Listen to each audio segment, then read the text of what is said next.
Tartu kesklinnas asub huvitava väljanägemisega hoone, mis on koduks teadmiste himule, põnevatele ideedele ja kustumatutele lugudele. Inimestele, kelle kirg loodushariduse vastu on viinud neid läbi aja. Alguse sai see siitsamast Lille tänavalt, kui 53. aastal sai loodud Tartu linna naturalistide jaam. Nime muutusi esines veel.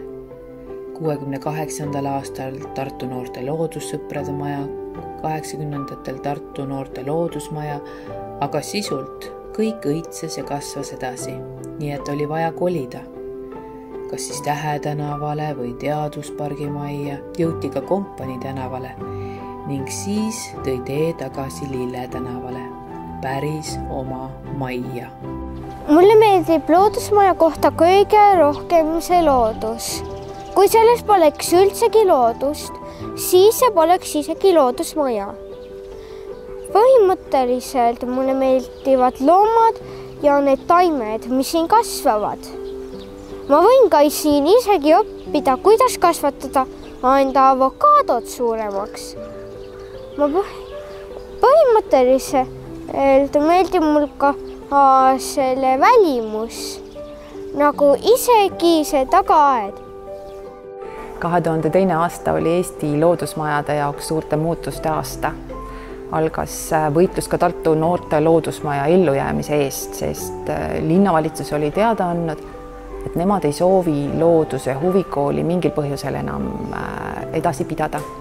Selle peale panid aktiivsed huvikooli lapsevanemad seljad kokku ja algatasid sihtasutuse loomise, et see võtaks Tartu linnalt üle loodusmaja huvikooli pidamise. Sihtasutuse loomise eestvedajaks ja visionääriks oli Ivar Puura. Ja tänu tema ettevõtlikkusele ja järjepidevusele saigi Tartu Keskkonnahariduse Keskus 2002. aasta kevadel asutatud ning loodushuvilised lapsed said jätkata huviringides käimist nüüd juba erahuvikoolist Tartu loodusmaja, millest sai Tartu linnale kuulunud huvikooli õigusjärglane. Ja sellega ei katkenud loodushuvihariduse järjepidevus Tartus ja tänu sellele me saamegi täna tähistada loodusmaja huvikooli 70. juubelit. Esimene sihtasutuse juhataja tuli huvikooli õpetajate seast ja see oli tolleaegne ökoloogiaringi õpetaja Külli Kalamees Pani. Aga see, millega Ivar Puura sihtasutuse loojad omal ajal ära võlus, oli visioon uuest majast, mis realiseerus kahjuks alles peale Ivari lahkumist taevastele radadele. Ka uus Tartu loodusmaja kerkis Lille tänavale vana noorte naturalistide jaama asukohale 2013. aastal. Ja huvitav on see, kuidas loodusmaja tähendus on selle aja jooksul muutunud. Tartu loodusmaja tähistas enne uue maja valmimist huvikooli. Nüüd viimased 10 aastat on loodusmaja tähendus laienenud ja me mõtleme Tartu loodusmajal kogu sihtasutuse tegevust. Tartu loodusmaja on kujunenud brändiks ja kvaliteedimärgiks kõigile meie tegevustele. Loodusmaja huvikoolil on kanda väga selge ja oluline missioon. Peatada inimeste võõrandumine loodusest. Aidata lapsel luua side loodusega, seda sidet hoida ja kasvatada. Ja selleks on vaja viia lapsi loodusesse nii palju kui võimalik, et nad saaksid nuusutada, katsuda, maitsta, tunnetada loodust enda ümber, tema tervikus ja rikkuses. Et nad õpiksid tundma ja armastama neid, kes seal elavad, taimi, loomi, seeni, et nad oskaksid ja julgeksid ise loodusesse minna, seal olla ja elada, ka vaimset tasakaalu leida, kui vaja. See missioon on olnud loodusmaja huvikoolil läbi aegade ning on ka tulevikus. Mida aeg edasi, seda elitaarsemaks loodus kui päris keskkond meie jaoks muutub. Püüame hoida seda elusana ja kättesaadavana. Tartu loodusmaja huvikoolil on siis täitumas väga auväärne 70. tegutsemisaasta ja huvikool on siis tegutsenud suure osa sellest ajast munitsipaalhuvikoolina, aga umbes 20 aastat tagasi muutus omandivorm erahuvikooliks ja sellest ajast on meie siis huvikooli omanikuks sihtasutus Keskkonnahariduse Keskus. Ja olen mõelnud selle üle, et mis on see põhjus, et mis üldse on andnud võimaluse meil järjepidevalt nii kaua aastaid tegutseda. ja tõenäoliselt on neid põhjuseid mitu, et üks ongi see, et looduse tähtsus ajas ei ole inimeste jaoks vähenenud, vaid pigem muutunud aasta-aastalt järjest olulisemaks. Et järjest enam peame igas eluvaldkonnas mõtlema, kuidas loodusega tasakaalus hakkama saada, siis on väga oluline roll õpetajatel olnud ajast aega ja on ka praegu. Täna on meil huvikoolis tööl 16 õpetajat, kes siis iga päev tegelikult teevad tööd selle nimel, et nende huviringi tegevus oleks nii põnev, et õpilased tahaksid siia tulla, nad tunneksid siin iga päev, et nad õpivad midagi uut, et nad saaksid osa ka kõigist muudest nagu loodusmaja tegevustest, mis toimuvad väljaspool huviringe, et meil on erinevad sündmused, kus õpilased saavad aktiivselt kaasa lüüa, ka osaleda erinevatel konkurssidel, konverentsidel, käia laagrites ja väljasõitudel. Ja mul on selline tunne, et see justkui kujuneb nende eluviisiks.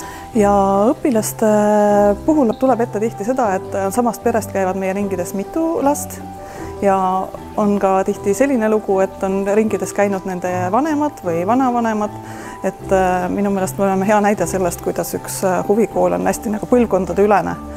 Et need, kes on vanemad ja vanavanemad, kes on omal ajal tundnud, et nad on siit ellu midagi olulist kaasa saanud, siis nad nüüd toovad siia ka oma lapsed ja lapselapsed. Hästi oluline roll on lapsevanematel, et püüame nendega igati koostööd teha, sest et kõigepealt need eelkooliealised ja beebiringiealised lapsed, nende eest ju langetabki otsused ringi tulemise osas lapsevanem, mitte laps ise. Ja on tähtis olla pildis ja suhelda nende vanematega, et nad üldse märkaksid meie olemasolu ja tuleksid nende lastega kaasa. Ja siis niimoodi me kasvatame endale nagu uusi tulevasi ringilapsi. No, umbes 4-5 aastat tagasi hakkasin otsima paika, kust lapsed võiksid veidi rohkem infot saada looduse kohta. Nagu linnalapsed ikka, ei ole seda kokkupuudet väga palju loodusega. Aga samas ma leian, et see on laste arengu jaoks väga hea. Ja no loomulikult loodusmaja, kohe juba nimi ütleb, et tegemist on loodusega. Ja tõin oma esimese lapse siia. See oli 4 aastat tagasi siis. Ja praeguse hetkeni käib ta rõõmsalt loodusmajas.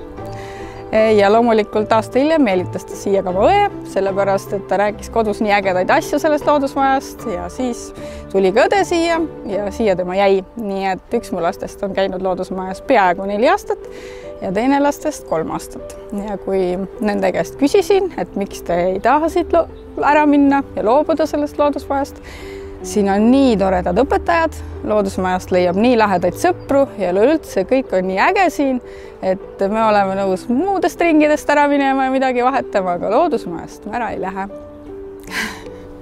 Lisaks lasteaedade kõrval on meie jaoks tähtsad koostööpartnerid ka koolid. Teeme koostööd erinevate koolidega ja samamoodi püüame seda ringi laiendada, et saame pakkuda koolides erinevaid valikkursusi. Võime teha õpet läbi viia siin meie majas kui ka koolis. Need võimalusi on erinevad ja sellega me niimoodi iga-aastaselt tegeleme ja püüame uusi lahendusi välja pakkuda. Meie toetajatest, kelleta me ka ei saaks tegutseda, on väga tähtsal kohal loomulikult Tartu linn, kes iga-aastaselt toetab meid õpilaste pearahaga. Ja siis ka ümberkaudsed vallad, sest 10% meie huvikooli õpilastest ei ole Tartu linna õpilased, vaid on ümberkaudsetest valdadest. Ja nendega ka püüame hoida kontakti ja suhelda sel teemal, et nad ka natukene panustaksid enda õpilaste huviringis käimisesse. Ja huviringi on meil praegu, pakume sel aastal näiteks 16 erinevat. Selle sees neid õppegruppe on üle 60. Et tavaliselt niisugune ringi suurus on kuskil 10-12 õpilast, kõige suurem võib-olla 15. Ja õpilasi on selle õppeaastal siis veidi üle 600. Huviringid on meil tegutsevad 3 valdkonnas, mis on siis loodustäppisteadused, tehnoloogia, kujutav kunst ja käsitöö ja õppekavad on meil mitmeaastased. Näiteks loodusteadustes on õppekava lausa 1. klassist kuni gümnaasiumi lõpuni. Kõige populaarsemad ringid ongi ajast aega olnud meil loomasõbrad ja looduse sõbrad, sest meil on loomatuba ja linna lastel tihtipeale ei ole endal võimalust kodus loomi pidada. Ja siis see on üks asi, mis on laste jaoks hästi atraktiivne, et käia siin, siis tutvuda loomadega ja nende eest hoolitseda ja nende kohta rohkem teada saada.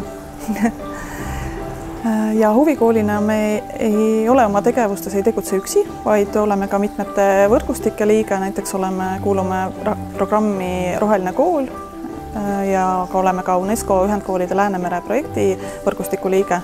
lisaks oleme Eesti Huvikoolide Liidu liige ja ka Eesti Teadushuvihariduse Liidu asutajaliige. Ja Tartus on veel loodud ka selline ühendus nagu Tartu huvikoolide juhtide ühendus, nii et ka selles lööme aktiivselt kaasa, nii et meil on päris palju teiste huvikoolidega suhtlemist ja see on nagu igati hea, sest info liigub paremini ja paljuski on meie mured ja rõõmud ühesugused. Nii et siis saame jagada kogemusi ja saada üheskoos võib-olla paremini hakkama ja mõjutada niisuguseid suuri poliitikaid huvihariduses.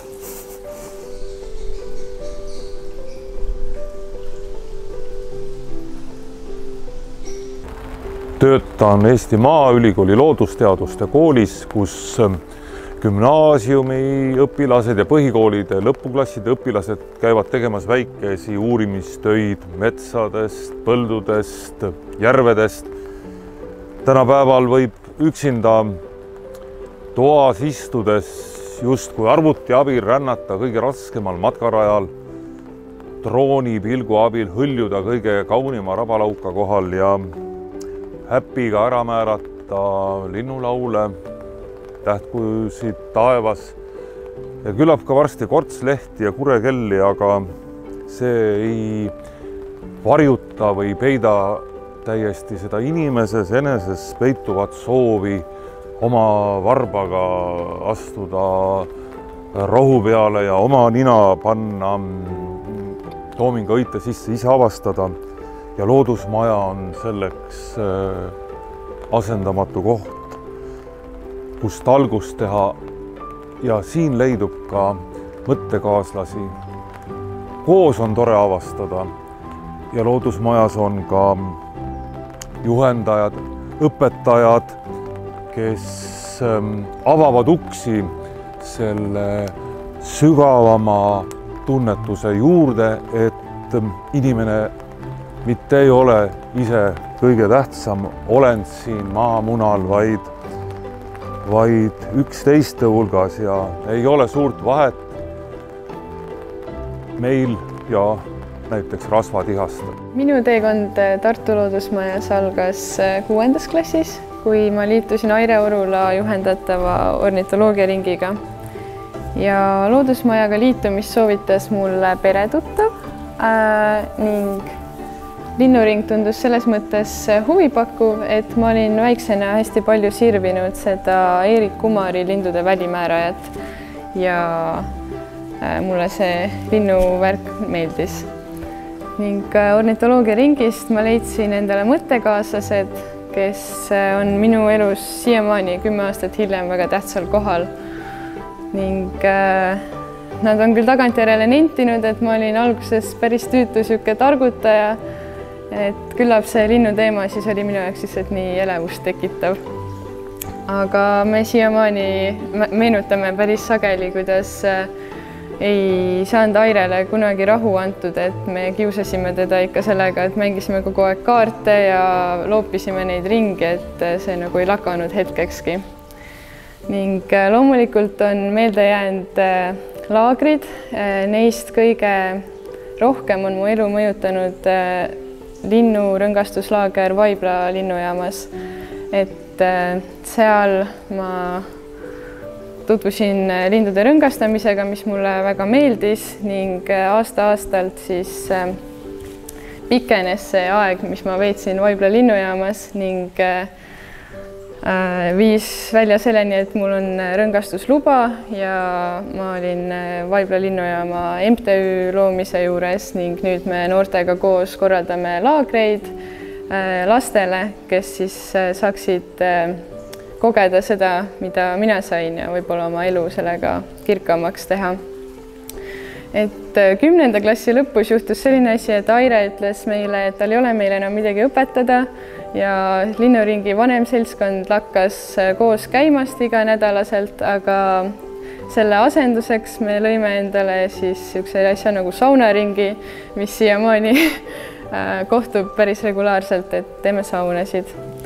Et siis 12. klassis tahtsimegi asendust ja käisin zooloogiaringis, kus oli juhendajaks Aivo Tamm. Tema ringid olid teises majas, sõbrad olid teist nägu ning teemad olid ka teistsugused. ja siis saigi minust loodusmaja vilistlane, aga sellega ei lõppenud minu teekond loodusmajas, et selline huvitav seik juhtus, et sõbrannaga olime ornitoloogiaringi aegadel alati unistanud, et saaks loodusmaja loomatoa loomadega rohkem aega veeta, sest et me käisime küll linnuringi vahel seal loomatoas, aga kunagi väga kaua aega seal veeta ei saanud. Et siis unistasime, et saaks äkki suvetööna nende eest hoolitseda või midagi sellist. Ning siis ülikooli ajal ma uurisingi, et kas niisugune võimalus on olemas. Ning just sel ajal siis lõpetas oma töö loodusmajas Ene Pilvet, läks pensionile ning tal oli vaja asendust, tegeles loomatoa hooldamisega. Ning niimoodi juhtuski, et minust sai loomatoa perenaine. Viimased 2 aastat olen käinud korra nädalas nendega siis tegelemas ja olen nüüd loodusmaja pereliige. Et aitäh loodusmaja ja Semud! Kuigi minust ei saanud loodusteadlast ega professorit ega loodusega seotud inimest, siis tegelikult ma olen täiesti kindel, et loodusmaja õpetas mind ikkagi hindama kogu seda ümbrust, mis meil on, mis puudutab siis loodust, mets, loomad, kõik muud asjad. Minu need aastad, mis ma siin siis loodusmajas käisin, jäid kuskile vahemikku, ma arvan, 87 kuni 91. Ma ei ole päris kindel, see mälu teeb trikke siin aja jooksul, aga umbes sel ajal see võis olla ja meie see teine kodu siis kooli kõrval oli seal Tähe ja Alevi tänava nurgal, see üks niisugune heimastiilis maja, kus me siis käisime siis selles loodussõprade majas ja loodusringis ja sinna viis mind tegelikult minu klassivend Kaarel Lokk, mul on isegi see meeles. Ja tema käis mingid korrad, ütles, et seal on väga kihvt ja kuidagi see tundus põnev. Ja mis ma sellest siis mäletan, ega need mälupildid on mingisugused, mul tulevad ette, kuna ma olen sellega läbi kirjutanud oma Minu Tartu raamatus, mida ma sealt mäletan. Ma mäletan, et meie klassiruum oli teisel korrusel ja selle juhendaja nime ma kahjuks ei suuda meenutada. Isegi praegu, kui ma hiljuti nägin ühte fotot siin, aga igal juhul ta tekitas mingisuguse sellise sooja tunde ja tahtmise, et ta tekitas huvi meil seal käia. Et ta tegi selle looduse armastuse meie jaoks hästi, armastama õppimise hästi mänguliseks. Sest ma mäletan, et me joonistasime ümber mingit taimi ja linde näiteks, siis me tegime seal herbaariumit loomulikult ja herbaariumit me tegime siis niimoodi, et me käisime seda ikkagi neid taimi koos korjamas, et me õppisime neid tundma. Ja loomulikult oli meil seal üks merisiga, mul on meeles, keda me siis seal saime toita ja katsuda. Minu arust olid ka äkki hiired, ma ei ole kindel. Ja midagi seal oli veel. Aga jah, see elu ei jäänud ainult sinna majja. Et me käisime Tartus, me käisime korjamas loomadele tammetõrusid. Sama need taimi puulehti herbaariumi jaoks. Aga mitte ainult, et meil oli see rõõm, see oli topeltrõõm, et me saime käia ekskursioonidel. Mis ta topelt oli? Üks asi on see, et sa saad minna kuskile. Teine asi oli see, et me saime koolist ära. Et see oli nagu hästi oluline, et kui teised läksid, istusid tundides, me läksime hommikul, tulid need vanad suured ikarusbussid ja me sõitsime siis kuskile Piusakoobastesse kindlasti, seal me käisime. Me käisime ka mitte ainult Eestis, me käisime kindlasti ka Siguldas, mul on meeles. Ega ma sealt suurt ei mäleta, et see on selline kuskile mälestuste tolmukorra alla sinna vajunud, aga see oli kindlasti niisugune pikk ja meeleolukas sõit, ega nende väikeste lastega seal sellist pikka otsa tol hetkel väga lihtne ei olnud vastu võtta, aga ometigi mindi ja tegelikult see oli ju kihvt ikkagi, et ega meie välismaa oligi siis ju Läti ja heal juhul Leedu ka ja mujale me ju väga ei saanud ja ikkagi läbi selle kogemuse nagu kuskilt minna ja näidatagi Siguldas neid seal mägesid ja muidugi köisraudtee ja Sigulda need kepikesed seal kõik, mis seal igaüks siis ostis koju endale kaasa. Et kõik need juurde, et see väljasõitud asi oli tõesti kihvt. Kui ma nüüd peaks meenutama, kus me siis kõik ära käisime, et ega ma hästi ei suuda. Et neid kohti oli palju, ma mäletan, et me ikkagi käisime ma julgen öelda, et iga mingi kas kuu või 2 tagant kindlasti kuskil, et mitte Tartus, aga me sõitsime, et olgu ta siis Elva, olgu ta kuskil järve äärde, ükskõik kuhu mujale. Ja mis see Loodussõprade Maja veel andis, siin korraldati siis mingi taimede tundmise mingi võistlus äkki ja see oli koolide vaheline, et me siis osalesime ka, seal oli mina, minu klassivend, mul on see meeles Aivo Agu oli, siis on täna loodusteadlane Erki Unap oli meil veel, 2 või 3 inimest veel äkki ja meid viidi kuskile, mis koht see on, ma ei teagi, ühesõnaga kuskile loodusesse, kus me siis käisime ringi ja siis me pidime seal tundma taimi ja pärast siis oli see mingisugune viktoriin ja me võitsime selle. Aga kuidagi juhtus niimoodi, et meiega haakis kaasa ennast üks kuulus onu, kes on Toomas Jüriaado, kellele see nimi midagi ütleb, see oli siis tollase Vikerraadio üks saatejuht, kes tegi loodussaateid ja kes tegi ka lastesaateid. Ja selline lastesaade nagu Siller oli. Täna on täiesti need veebis saadaval ja seal on päris mitme ka loodus, ma tean, et ma olen ise hiljem kuulanud huvi pärast, et seal on täiesti need siis Loodussõprade Maja vilistlased on siis seal kohe pikemaid saateid ka salvestanud temaga, et tasub kuulata. Aga juhtus niimoodi, et jah, et tema millegipärast haakis meie sappa, ta tegi meiega siis selle Silleri saate, et käis kaasas ja küsis ja kui me seal taimi asju uurisime, ma ei ole seda leidnud arhiividest, seda saadet, aga seal oli see äge asi, et see oli minu esimene avalik ülesastumine siis, võib öelda. Et täna ma käin hästi palju esinemas, ma olen kõik need erinevad meediumid läbi siin proovinud, aga siis oli esimene ja loomulikult ma vastasin pooltele küsimustele raadioeetris noogutades ja pead raputades. Nii et minu see hääle, see eetriaeg jäi seal üsna väikeseks, aga ma midagi ikkagi rääkisin ka, et võt selline meenutus tuli. Ja ma olen kirjutanud sellest, tõsi, selles minu Tartu raamatus, et minust ei saanud ei loodusteadlast ega bioloogi ega mitte midagi muud, aga need õpetajad, need inimesed, kes siin majas on, kindlasti mõjutasid ja andsid mulle midagi kaasa, et miks ma olen ka täna see inimene, kes ma olen, et nemad olid ka hästi olulised õpetajad. Kindlasti on minu rändamise kihk on pärit ka siit, et ma täna käin tõesti, ma olen käinud üle 50 riigi ja ma käin kolangi just nimelt mitte ainult suurlinnades, ma lähengi vulkaanid otsa, ma lähen džunglisse, ma lähen Amazonases, ma olin 5 päeva täiesti vihmametsas seal Ivotšeterkini selles nendes onnides, kus ei olnud mobiililevi ega vett ega elekter päiksepatareidega ja olid anakondad ja laiskloomad ja kõik muu, et see ei oleks tulnud, kui ma ei oleks saanud kuskilt siit midagi juurde, et loomulikult mul on minu vanaemad ja vanaisad ja maakodud ja kõik on ka mõjutanud, aga ikkagi selline, see andis mingisuguse sellise, kuidas ma ütlen, tekitas uudisimu, et mismoodi need asjad seal looduses siis päriselt käivad ja kindlasti alateaduses ma olen seda kandnud siis kogu aeg, ja pluss seesama asi, et ma olen õppinud tänu sellele kindlasti ka jälgima ja märkama rohkem asju ka inimeste seas enda ümber, kuna meil õpetati just ju märkamist siin ka looduses, neid kõige pisemaid, keskmisi ja suuremaid asju ja loomi ja kõike muud, et see on, iga asi on oluline elus, et kuhu sa satud ja aru saab sellest muidugi alles kunagi hiljem. Mina olen Margus Ots ja mina käisin Tartu Loodusmajas kohe mitmes ringis 1970. aastate lõpus ja 1980. aastatel.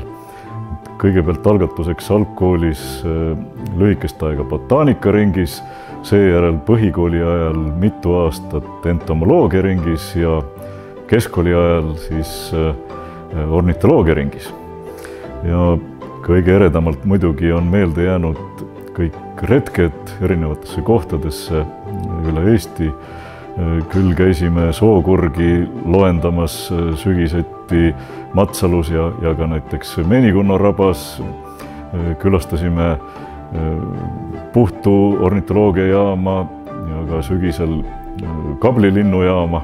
Just selline lindude käes hoidmine ja lähedalt tuttavaks saamine ilmselt oli see, mis andis kõige tugevama tõuke, kogu oma elu siduda looduse ja lindudega. Eriti hea meel on selle üle, et ornitoloogiaringi juhendaja Heinrich Ferromann lasi meil noortel üpriski vabalt tegutseda, aga siiski jälgis, mida me teeme ja tema eestvedamisel ornitoloogiaringi õpilastega asutasime 1987. aastal Võrtsjärve põhjaotsa Vaiblasse linnurangastusjaama ja see oli tõesti põnev aeg, kui seal telkidega pool suve koha peal olime ja siis elasime seal, püüdsime linde, õppisime loodust tundma.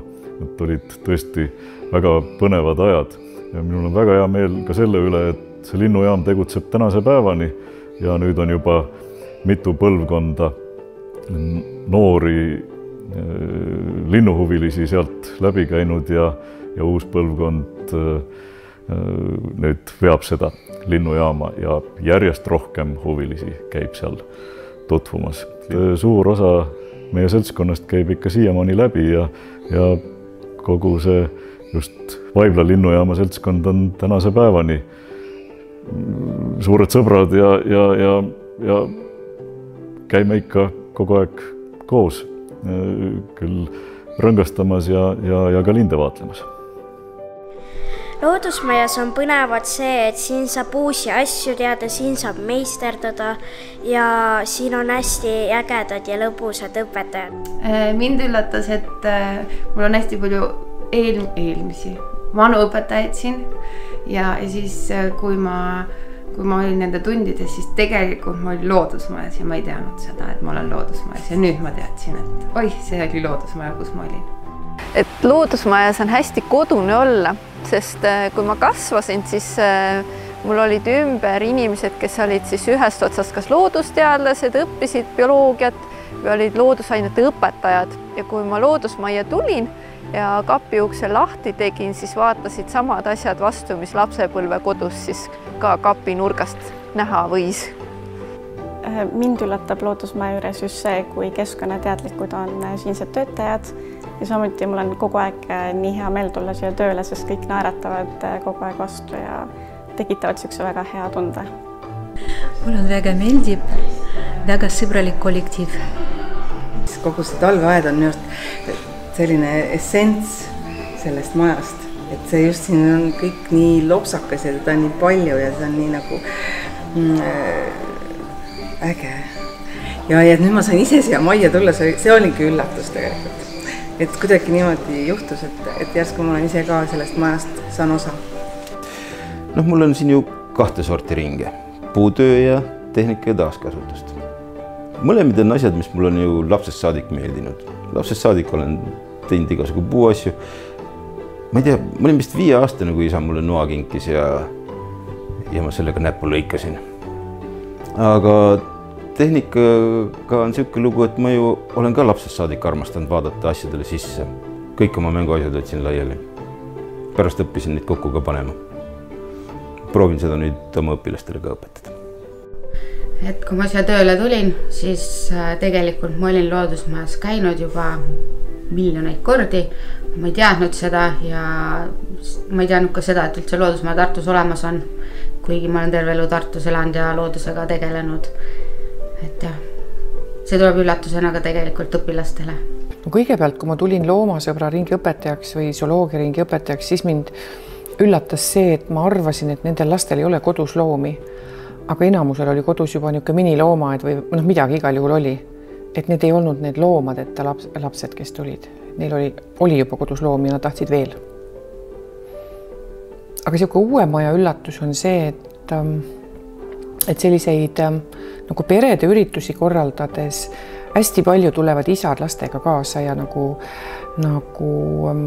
on nagu tore kuidagi, et tullaksegi terve perega ja hästi paljud tulevad nagu isadega.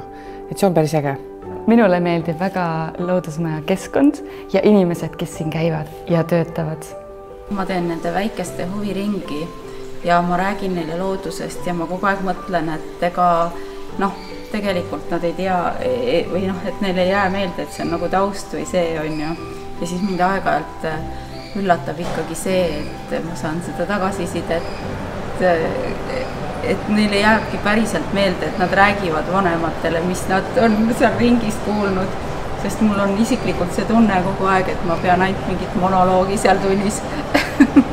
mind üllatas see, et siin töötab nii palju väga toredaid ja heas mõttes peast segaseid inimesi, nii et kui 15 aastat tagasi siia kampa sattusin, siis siia ma jäin. Jätkuvalt üllatab mind see, et on nii palju loodushuvilisi õpilasi, et kes tunnevad huvi looduse vastu. Iseasi on see, et kui hästi nad tunnevad seda, aga see huvi on olemas, et ma mingil juhul ei nõustu sellega, et lastel ei ole huvi. Võib-olla, et nad ei tunne kõike, aga see ongi suur potentsiaal, et nad saaksid rohkem teadmisi. Loodusmaja juures üllatab mind see, et loodusmaja on olemas. Olen täheldanud, et kõik head asjad kuidagi kipuvad ära kaduma, aga see loodusmaja on püsinud nii palju, kui ma siia tulin paarkümmend aastat tagasi. Ma tegelikult juba lapsepõlves kuulsin sellest kohast ja siiamaani on ta olemas, et see kõige rohkem mind üllatab, et nii äge koht, nii mõnusad inimesed ja ongi olemas nagu ebareaalne.